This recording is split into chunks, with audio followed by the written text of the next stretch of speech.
लग्नानंतर होईलच प्रेम या मालिकेच्या पुढील भागात तुमचं मनापासून स्वागत करते. आपण इथे पाहत असतो की आता इथे पारच्या ऑफिसमध्ये खरं तर काव्या गेलेली आहे असं इथे दिसत आहे.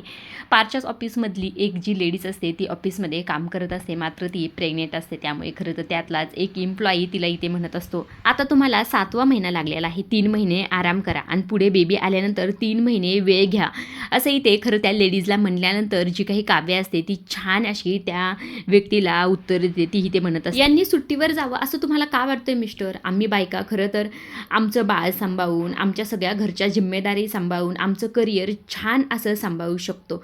हे खरं तर तुम्ही आम्हाला सांगायची गरजच नाही असं इथे काव्याने छान असं त्या व्यक्तीला उत्तर दिलेलं असतं. हे सगळं उत्तर देताना खरं तर जो काही पार्थ असतो तो फार खुश असतो, कारण की काव्याने जे काही उत्तर दिलेलं आहे म्हणजे बाळाविषयी ती पॉझिटिव्ह विचार करत आहे असं इथे पार्थला वाटलेलं असतं. त्यामुळे फार तो खुश झालेला असतो.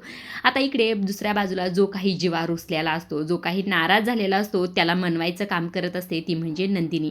आता इथे नंदिनी खरं तर इथे जीवाला म्हणत असते, स्वतःच्या स्टाईलमध्ये न म्हणता खरं तर जी काही मुलगी तिला मंदिराबाहेर भेटलेली असते की त्या मुलीच्या स्टाईलमध्ये म्हणते, हे बघा आता 100% खात्री तर कशाचीच देता येत नाही बाबा, म्हणजे आपलं आपण करत राहायचं, एक दिवस नक्कीच जातील डाग. हे नंदिनीचं बोलणं ऐकल्यानंतर खरं जीवाच्या चेहऱ्यावर स्माईल आलेलं. नंदिनीने ते जीवाला छान तर समजवलेलं असतं, मात्र जीवाच्या मनातलं हे बाळाचं खूळ किंवा ह्या सर्व गोष्टी कशा प्रकारे निघून जातात हे पाहण्यासारखंच आहे.